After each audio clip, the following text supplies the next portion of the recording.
কোঠা মেধা মেধা জেগেছে রে জেগেছে ছাত্র সমাজ জেগেছে লেগেছে রে লেগেছে রক্তে আগুন মুক্তিযুদ্ধ রয়েছে তাদের দ্বিতীয় প্রজন্ম পর্যন্ত এই কোটার সুযোগ গ্রহণ করেছে।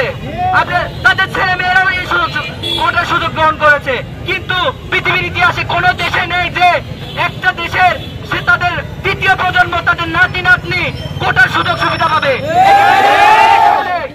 এবং আমাদের পার্শ্ববর্তী রাষ্ট্র যদি ভারতের দিকে যদি তাকান তাহলে সেখানেও কোটার ব্যবহার যদি কোন পরিবার থেকে একজন করে তাহলে পরবর্তীতে ওই কোটার ব্যবহার কোন ওই পরিবার থেকে কোন সন্তান করতে পারে না।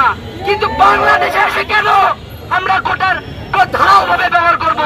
গত কিছুদিন আগে বাংলাদেশ প্রতিনিধিরা একটা প্রতিবেদনে দেখবেন যে একই পরিবারের মেয়ে সহকারী জজে সুপারিশপ্রাপ্ত হয়েছে এবং ছেলে এএসপি আবার আরেক ছেলে শিক্ষা ক্যাডারে নিয়োগ পেয়েছে।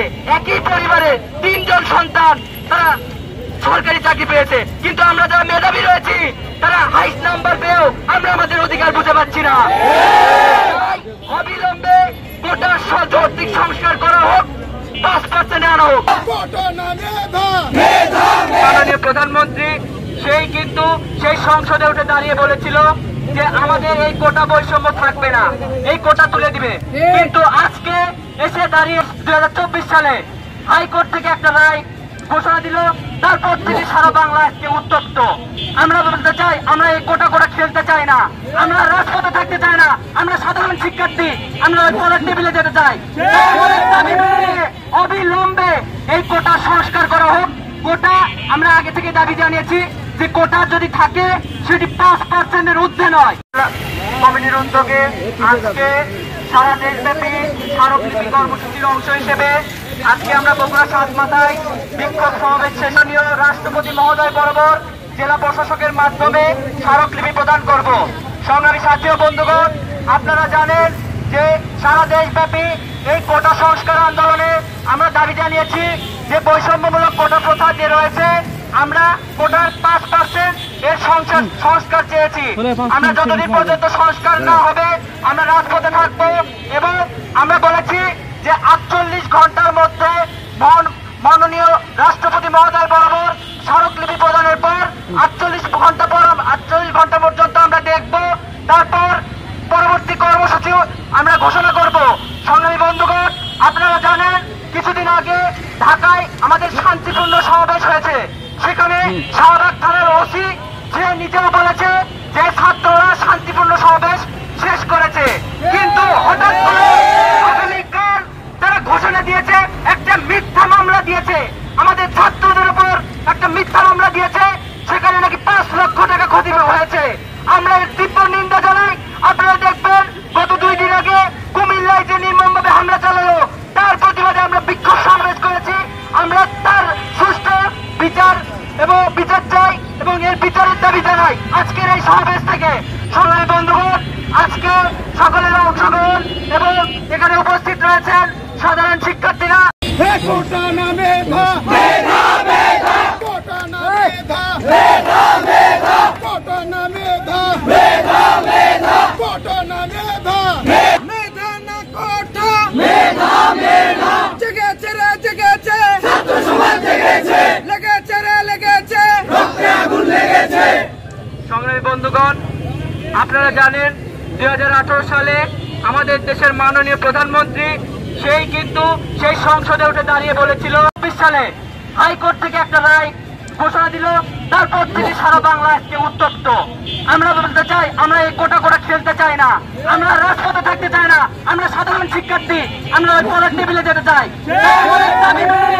অবিলম্বে এই কোটা সংস্কার করা হোক। কোটা আমরা আগে থেকে দাবি জানিয়েছি যে কোটা যদি থাকে সেটি 5%-এর ঊর্ধ্বে নয়। তাই আমাদের দাবি যতদিন পর্যন্ত আদায় না হবে আমাদের কর্মসূচি অব্যাহত রাখবে এবং আর কোথাও যদি হামলা অথবা মামলা হয় আমরা এর প্রতিবাদে রাজপথে থাকবই। মামলাও পর্যন্ত গায়েবী মামলাও হচ্ছে, আমরা এর তীব্র নিন্দা জানাচ্ছি এবং আর কোথাও যদি হামলা অথবা মামলা হয় আমরা এর প্রতিবাদে রাজপথে থাকবই। তাদের ব্যানারে দেখলাম আজকে যারা আন্দোলন করছে তারা নাকি স্বাধীনতার বিপক্ষে শক্তি। আমরা তাদের বলতে চাই, সেই 52 ভাষা আন্দোলনে যদি তাকান, তাহলে এই ছাত্রদের যদি অবদানের দিকে তাকান, তাহলে সেখানে শিখরেই ছিল ছাত্ররা। দিকে তাকান, তাহলে এই ছাত্ররাই সর্বপ্রথম নেতৃত্ব দিয়েছে। শুধু তাই নয়, 71-এর মুক্তিযুদ্ধের সময়ও এদেশের ছাত্রদের ভূমিকা অপরিসীম, যা বললে শেষ হবে না। কারণ আমরা সাধারণ শিক্ষার্থীদের স্বাধীনতার বিপক্ষে নই। আপনারা বলছেন যে মুক্তিযোদ্ধারা ভাতা পেয়ে পাচ্ছে এবং তাদের সুযোগ সুবিধা পাচ্ছে, এবং এমনকি যারা মুক্তিযোদ্ধা রয়েছে তাদের দ্বিতীয় প্রজন্ম পর্যন্ত এই কোটার সুযোগ গ্রহণ করেছে। তাদের ছেলে মেয়েরাও এই কোটার সুযোগ গ্রহণ করেছে। কিন্তু পৃথিবীর ইতিহাসে কোন দেশে নেই যে একটা দেশের সে তাদের দ্বিতীয় প্রজন্ম, তাদের নাতি নাতনি কোটার সুযোগ সুবিধা পাবে। এবং আমাদের পার্শ্ববর্তী রাষ্ট্র যদি ভারতের দিকে যদি তাকান, তাহলে সেখানেও কোটার ব্যবহার যদি কোন পরিবার থেকে একজন করে, তাহলে পরবর্তীতে ওই কোটার ব্যবহার ওই পরিবার থেকে কোনো সন্তান করতে পারে না। কিন্তু বাংলাদেশে এসে কেন আমরা কোটার ধারাভাবে ব্যবহার করব? গত কিছুদিন আগে বাংলাদেশ প্রতিনিধিরা একটা প্রতিবেদনে দেখবেন যে একই পরিবারের মেয়ে সহকারী জজে সুপারিশপ্রাপ্ত হয়েছে এবং ছেলে এএসপি, আবার আরেক ছেলে শিক্ষা ক্যাডারে নিয়োগ পেয়েছে। একই পরিবারের 3 জন সন্তান তারা সরকারি চাকরি পেয়েছে। কিন্তু আমরা যারা মেধাবী রয়েছি তারা হাইস্ট নাম্বার পেয়েও আমরা আমাদের অধিকার বুঝে পাচ্ছি না। অবিলম্বে কোটার যৌক্তিক সংস্কার করা হোক, 5% আনা হোক।